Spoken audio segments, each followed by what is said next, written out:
ഇത് നമ്മുടെ paper കലാത്തിയുടെ flowers ആണ്. അപ്പോൾ ഇന്ന് നമുക്ക് നമ്മുടെ കയ്യിലുള്ള കുറച്ച് കലാത്തിയ പ്ലാന്റ്സ് ഒന്ന് കാണാം. അപ്പോൾ ഇതാണ് നമ്മുടെ കയ്യിലുള്ള ഫസ്റ്റ് വെറൈറ്റി ഇൻഡോർ പ്ലാന്റ് ആണ്. കലാത്തിയ പ്ലാന്റ്സ് എല്ലാം ആണ്. നെക്സ്റ്റ് വെറൈറ്റി ഇത് പീക്കോ കലാത്തി എന്നാണ് എൻ്റെ പേര്. അപ്പോൾ കലാത്തി ഒരുപാട് വെറൈറ്റീസ് ഉണ്ട്, കണ്ടോ നല്ല ഭംഗിയാണ് എൻ്റെ ലീഫ്. അപ്പോൾ ലീഫാണ് കൂടുതൽ അട്രാക്ഷൻ.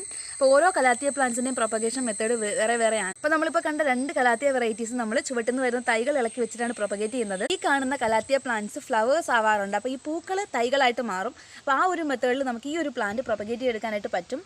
നമ്മുടെ പോട്ടിൽ അത്യാവശ്യം നല്ല തിക്കായിട്ട് തന്നെ വളർന്നു വരുന്ന അടിപൊളി ഒരു പ്ലാന്റ് ആണ് ഈ കലാത്തിയ. കണ്ടോ ഇൻഡോർ പ്ലാന്റ് ആണ്. അപ്പോൾ എല്ലാ സമയത്തും നമ്മുടെ ഈ ഒരു കലാത്തിയ പ്ലാന്റ്സിൽ പൂക്കൾ ഉണ്ടാവാറില്ല. അപ്പോൾ പൂക്കൾ ഉണ്ടായി വരുന്ന സമയത്ത് പൂവുകൾ തൈകളായി മാറാറുണ്ട്. അപ്പോൾ അങ്ങനെ പൂക്കൾ തൈകളായി മാറി ഞാൻ പ്രൊപ്പഗേറ്റ് വെച്ചേക്കുന്ന പ്ലാന്റ്സ് ആണ് ഈ കാണുന്നതെല്ലാം. കണ്ടോ പൂക്കളിൽ നമുക്ക് ഒരുപാട് തൈകൾ കിട്ടും. അതാ നമ്മുടെ കലാത്തി ഇവിടെ ഒരു പൂ വന്നിട്ടുണ്ട്, കണ്ടോ. അപ്പോൾ ഈ പൂക്കളുടെ വശങ്ങളിൽ നിന്നെല്ലാം തൈകൾ നമുക്ക് പുതിയത് വരും. നല്ല നീളത്തിന് സ്റ്റെം വന്നിട്ട് അതിലാണ് ലീഫ് വരുന്നത്, കണ്ടോ. അപ്പോൾ ഈ കലാത്തിയ പ്ലാന്റ്സ് ഇഷ്ടപ്പെട്ടി നമ്മുടെ ചാനലൊന്ന് സബ്സ്ക്രൈബ് ചെയ്ത് സപ്പോർട്ട് ചെയ്തേക്കണം.